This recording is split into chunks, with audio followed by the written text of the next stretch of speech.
kerajaan Islam pertama di Nusantara.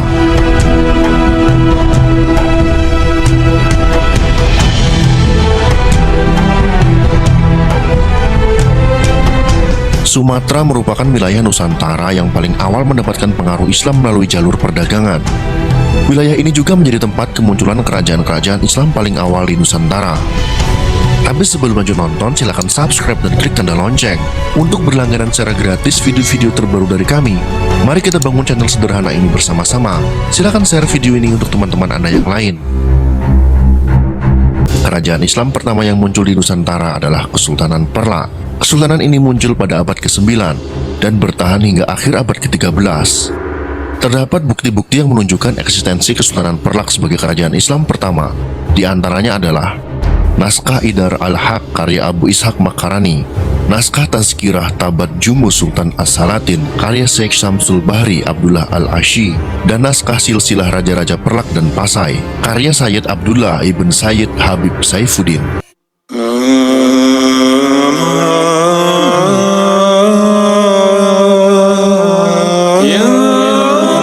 Selat Malaka sejak zaman dahulu terkenal sebagai jalur perdagangan utama Nusantara.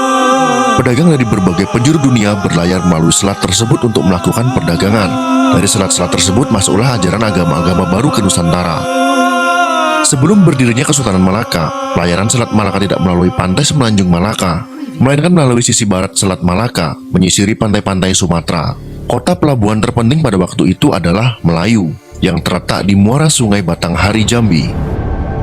Pada bulan Desember sampai dengan bulan Maret, di sebelah utara Khatulistiwa bertiuplah angin musim timur laut yang memungkinkan kapal-kapal dagang India dan negeri Cina berlayar ke perairan Selat Malaka. Kapal-kapal tersebut bertahan di perairan Selat Malaka hingga bulan Mei, sebelum mereka berlayar untuk kembali ke negeri masing-masing dengan memanfaatkan angin musim barat daya. Hasil bumi Sumatera turut meramaikan perdagangan internasional di Selat Malaka. Daerah penghasil lada yang utama pada waktu itu adalah Aceh. Menurut para pedagang Arab dan Cina, penanaman lada di Aceh telah dimulai sejak abad ke-9, yakni di daerah-daerah Perlak, Lamuri, dan Samudra. Meskipun demikian, lada bukanlah tanaman asli Aceh, melainkan tanaman dari Malagasy atau Madagaskar. Para pedagang dari Arab dan Persia membawa lada ke Aceh untuk mencoba menanamnya di daerah tersebut. Dari percobaan tersebut, ternyata tanah dan iklim Aceh sangat cocok untuk membudidayakan tanaman lada. Dalam waktu singkat, Aceh pun tumbuh menjadi daerah penghasil dan pengekspor terbesar lada pada masa itu. Bandar Perlak dijadikan bandar utama di pantai timur Sumatera bagian utara. Wilayah tersebut terus tumbuh dan berkembang hingga menjadi kota perdagangan internasional yang banyak disinggahi pedagang dari penjuru dunia, termasuk pedagang Muslim.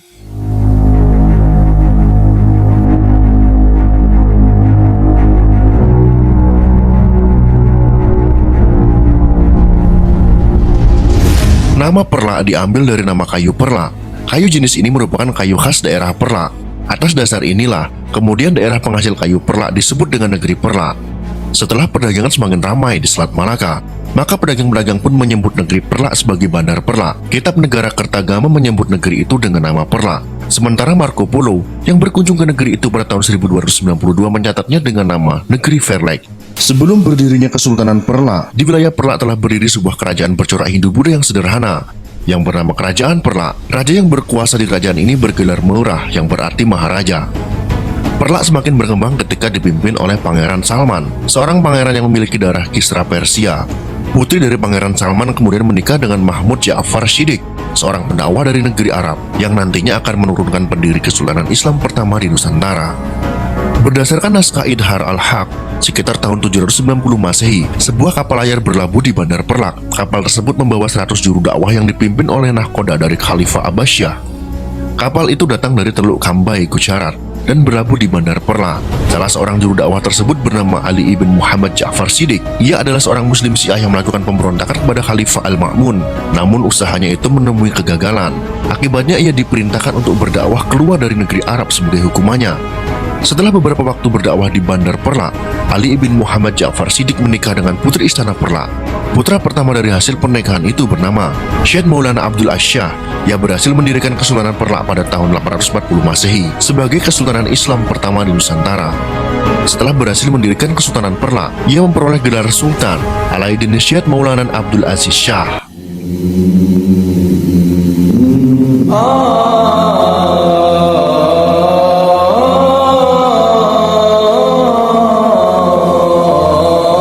Sultan Alauddin Syed Maulana Abdul Aziz Shah memerintah sebagai Sultan pertama Perlak hingga tahun 864 Masehi. Setelah ia wafat, Kesultanan Perlak dipimpin oleh keturunannya yang bernama Sultan Alauddin Syed Maulana Abdul Rahim Shah yang memerintah selama periode 864 sampai 888 Masehi. Selanjutnya Sultan Abdul Rahim Shah digantikan oleh Sultan Alauddin Syah Maulana Abbas Shah yang berkuasa selama 25 tahun, yaitu dari tahun 888 sampai dengan tahun 913 Masehi. Setelah wafatnya Sultan ketiga Perlak, tidak ada lagi pelantikan Sultan yang baru di Kesultanan Perlak. Hal ini dipicu kondisi yang tidak kondusif di wilayah Kesultanan Perlak. Kondisi tersebut muncul akibat perang saudara di kalangan rakyat Perlak, yakni perang antara pengikut Syiah dengan Ahlus Sunnah wal Jamaah atau Sunni.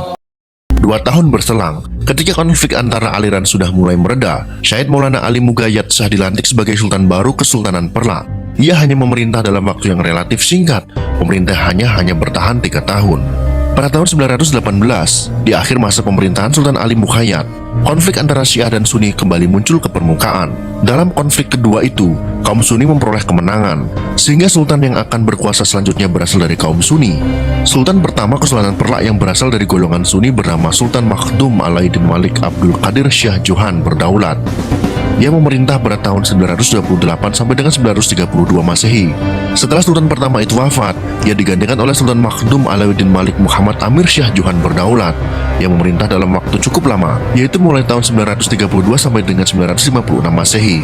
Sultan selanjutnya adalah Sultan Makhdum Alauddin Abdul Malik Shah Johan berdaulat yang memerintah antara tahun 956 sampai dengan tahun 983 Masehi. Pada akhir masa pemerintahan Sultan Abdul Malik Shah, terjadi konflik ketiga yang melibatkan golongan Syiah dan Sunni. Konflik itu berlangsung selama 4 tahun dan diakhiri dengan persetujuan damai yang membagi wilayah Kesultanan Perlak menjadi 2, yaitu Perlak bagian pesisir yang dikuasai oleh golongan Syiah. Perlak bagian pesisir ini dipimpin oleh Sultan Alauddin Syed Maulana Shah yang berkuasa pada tahun 976 sampai dengan tahun 988 Masehi. Sedangkan Perlak bagian pedalaman dikuasai oleh golongan Sunni. Kerajaan Perlak pedalaman dipimpin oleh Sultan Makhdum Alauddin Malik Ibrahim Shah Johan berdaulat yang memimpin antara tahun 986 sampai dengan tahun 1023 Masehi.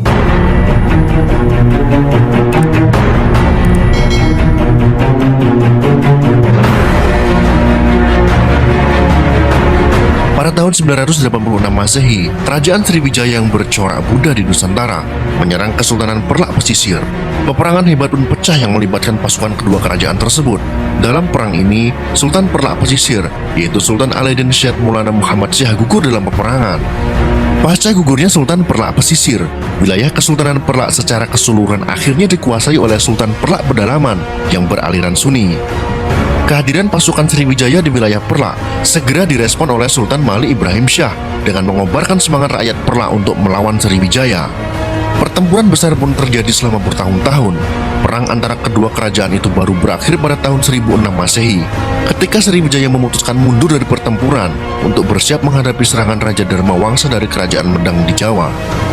Dengan berakhirnya perang antara Kesultanan Perlak dan Kerajaan Sriwijaya, wilayah Perlak secara keseluruhan dipimpin oleh keturunan Sultan Malik Ibrahim Shah yang berasal dari golongan Sunni. Pada masa ini, kondisi Kesultanan Perlak relatif ramai tanpa adanya peperangan melawan kerajaan luar. Kemunculan Kerajaan Samudra Pasai pada tahun 1267 Masehi perlahan-lahan menyaingi pamor dari Kesultanan Perlak. Sultan Malik Abdul Aziz Shah merupakan sultan terakhir Kesultanan Perlak. Setelah ia wafat, wilayah Kesultanan Perlak digabungkan dengan Kerajaan Samudra Pasai pada masa pemerintahan Sultan Mahmud Malik Al-Zahir, yaitu putra dari Mirah Silu. Penggabungan yang dilakukan Sultan Samudra Pasai itu sekaligus menandai berakhirnya pemerintahan Kesultanan pertama di Nusantara. Itulah sekelumit sejarah tentang kerajaan Islam pertama di Nusantara. Semoga sejarah ini bisa memberikan sedikit wawasan kepada teman-teman semuanya. Jika kalian suka dengan video ini, silahkan berikan jempol ke atas. Dan jika kalian menganggap video ini bermanfaat, maka bagikanlah untuk teman-teman Anda yang lain. Terima kasih sudah menonton.